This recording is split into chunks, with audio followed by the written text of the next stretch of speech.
VBAP. I'm going to show you a few things I do with it.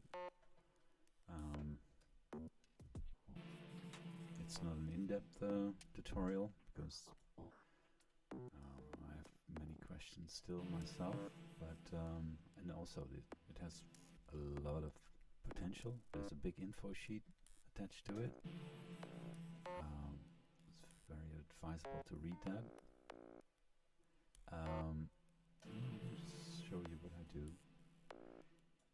So you load a VBAP, and in default setting you see there's 1 in and 4 outs. Here's the in, and let me blow it up a bit. And these gray dots here, 1, 2, 3, 4, are the outputs. And if you move the dot towards and closer to the red dot closer to a gray dot, then you will hear the audio move in a stereo field at this moment. Let me route a sound to it. Let's do the sinus here. Route it to the VBAP.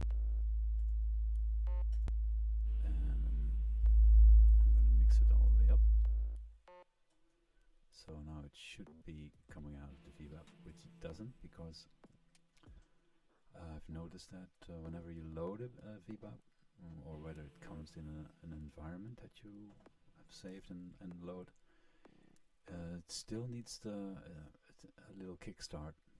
And I do it by toggling the in or outs. If you do left mouse click here on the ins and pull it down, you get signal coming in and out.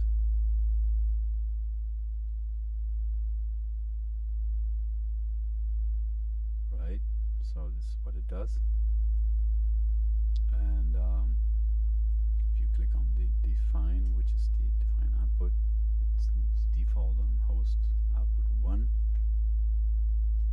and you can see in the host how the sound moves. You can automate that by you can choose rotate or bounce. If you click on rotate and you give it a little push some direction in, like so, you can hear it move around. If you click on auto, you can increase the speed or decrease, of course. And also, the further you move outside the circle, the more extreme the effect of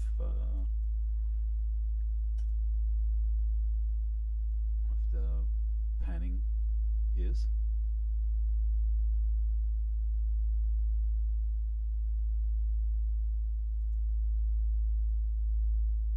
Well,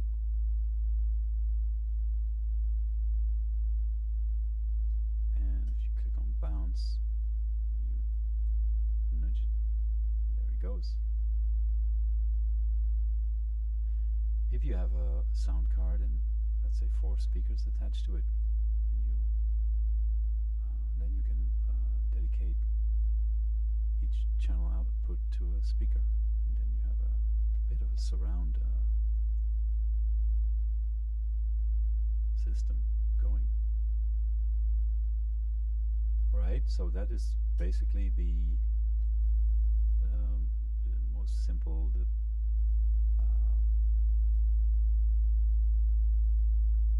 setup for this device. So that's one thing.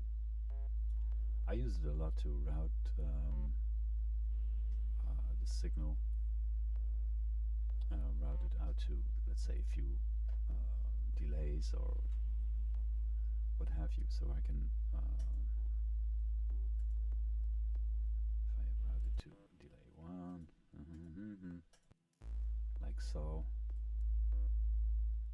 If you look at this delay 2, sorry, here he is. You see how he sort of comes in starting here, he comes in the left channel and then he moves out on the right channel, which is a very nice effect, really, coming and going. Yeah.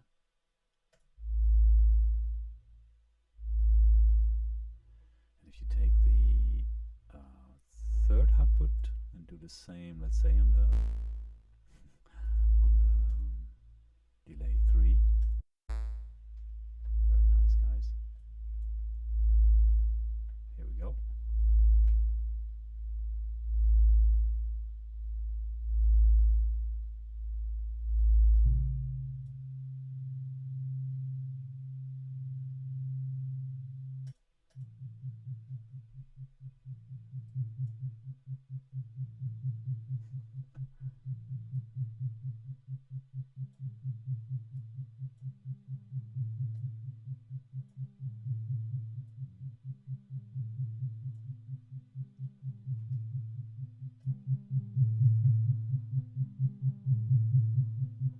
Yeah, you see,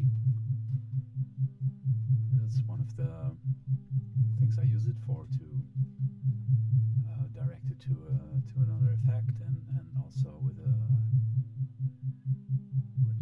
certain stereo effect added to it.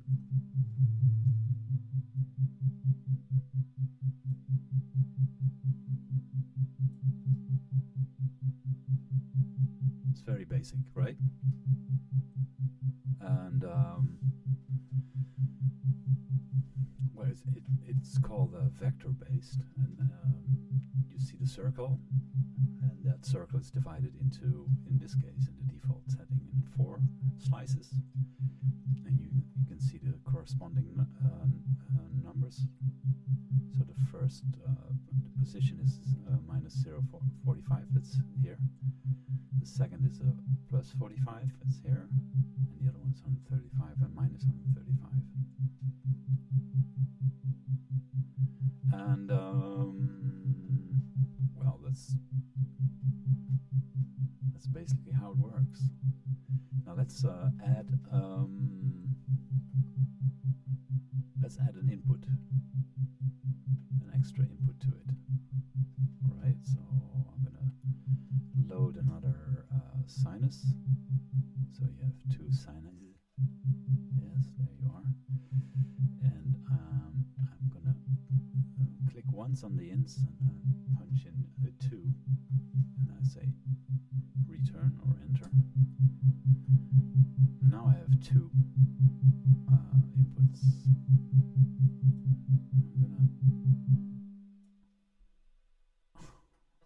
Everybody's having a party. Wait. So here's input 2. Now I'm going to readdress this signal here, and as you can see now, we can choose between 1 and 2. Let's see how that works, and this one goes to input 2, and it's this tone, and this is, as you can, that sounds about right. And he's dead. He has nothing. And 2. Okay, let's hear what it does if you just.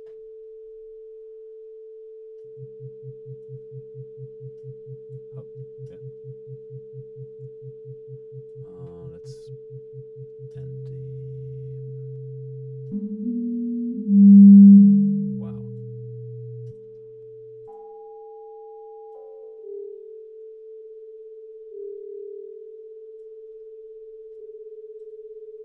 All right, and let's.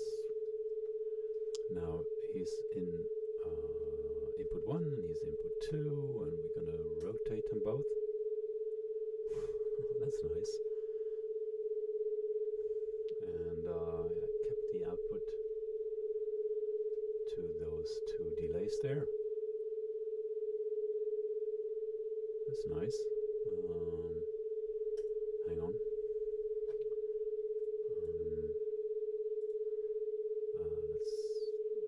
I want them to be a bit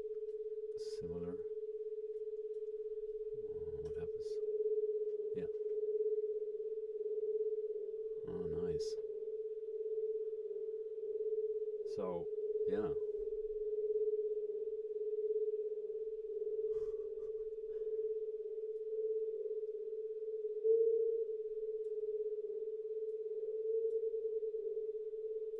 Okay, well, this is example number 2. 2 inputs.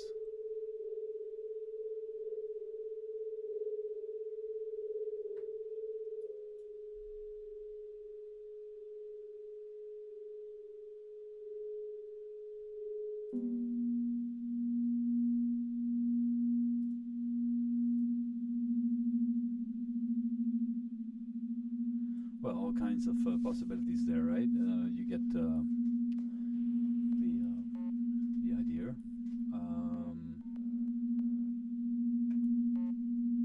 Now let's add a few channels, output channels, and then route them to where? What we're going to do? What is an interesting thing to do? Let's say, okay, let's add 4 more channels output. Click left mouse click there. You can see the little yellow triangle that was active, and I punch in an 8 and hit return. I got 8 outputs. Let's hide this for a minute. They're all here. All your new outputs are here in the top, and you will only see them when you go back to the define and say, let's say you have number 5. It's here on this line. Let's say we place that a little close to output 1 and say -055. Click return, and there you see it. Is that number 6 instead of 5? I thought I was on. Oh yeah, of course. 3, 4. No, I should be on 5. Don't know what this is. That? Yeah, I see it. I see it. Wait. No, I don't see it. Sorry about that. So let's start with 8 then. We do 8 as the -145 here. -145. Click. There you see 8 next to 4. Yeah, that's logical because 4 was -135.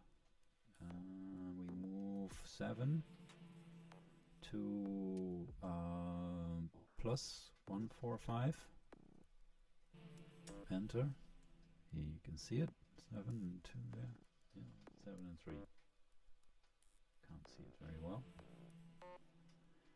It's so small. I think it's right. Yeah, it's right. 7, 3. And go to the 6 then. And 6 will be. Oh yeah. 6 is already there, and then 5 then is here. That should be then +55, right? Confusing. Yeah. Plus. Wait. Yeah. +55. This one here. So 55. Enter. Now they're all there, right? Divided here. And of course, you can the more detail, more bigger division you want to have in panning and in effect of the moving sound, the further away you can position them, because well, this is the vector or the circle, and the vector is in a way the way you divide the circle in parts, and and it's amplitude panning. Well, I'd say it's signal routing then as well. But yes, you can, if you have 4 or 8 speakers and you like to move the sound through the space in equal parts, then well, you can do so by this numbering, and so you can place them wherever you like. Also in accordance to the placement of the speakers. Okay, I have now 8 channel outs and 2 inputs. We can route. Let's do something. What can we do? Yeah, sure. Let's do load a few verbs there. Well, let's just do 2, and then start from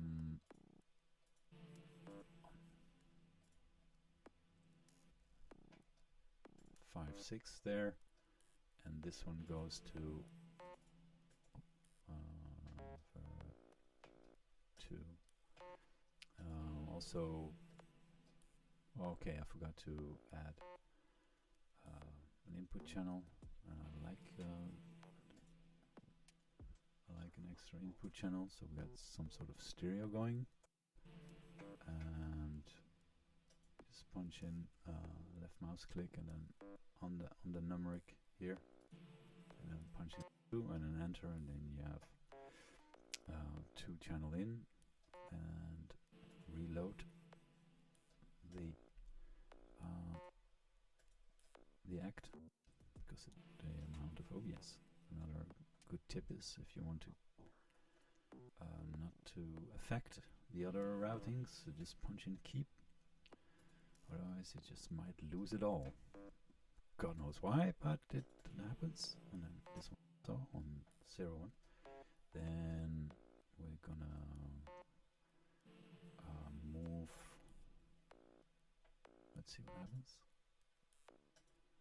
Oh, it's a bit fast everything there. Alright, so we're gonna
see the periodical input in the G verbs there.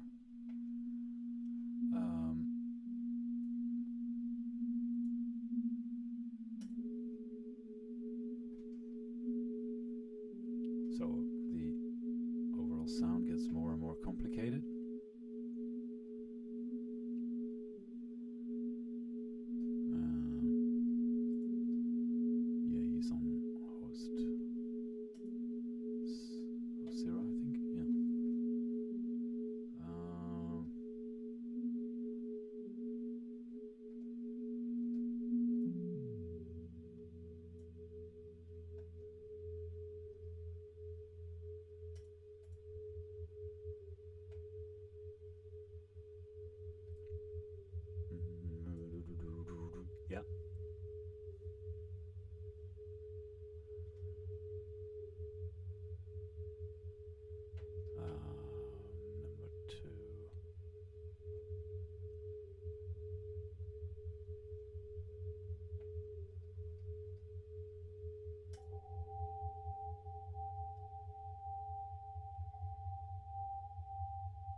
like so.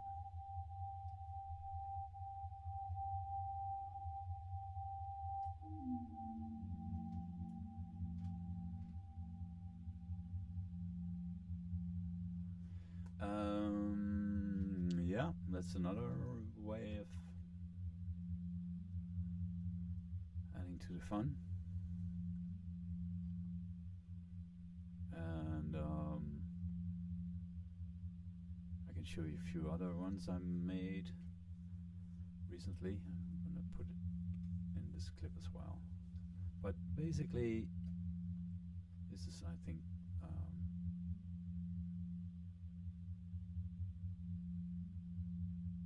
for starters, it's what it does. And there are different ways of thinking about it. So if you it's just a routing tool. That's the one thing. And it's a dynamic routing tool then, because it comes and goes, and it has a variation and can be very dynamic, complex, because this is now just a rotating. We can make it bounce as well, and then you get also very much depending on where you route it to, that you can actually hear the differences.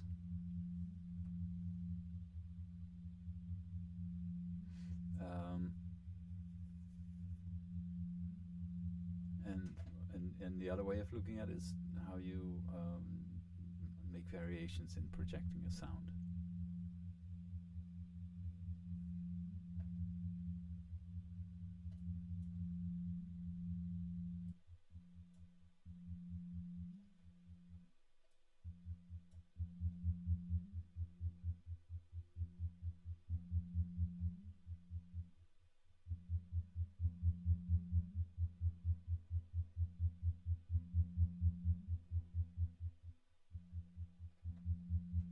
Interesting.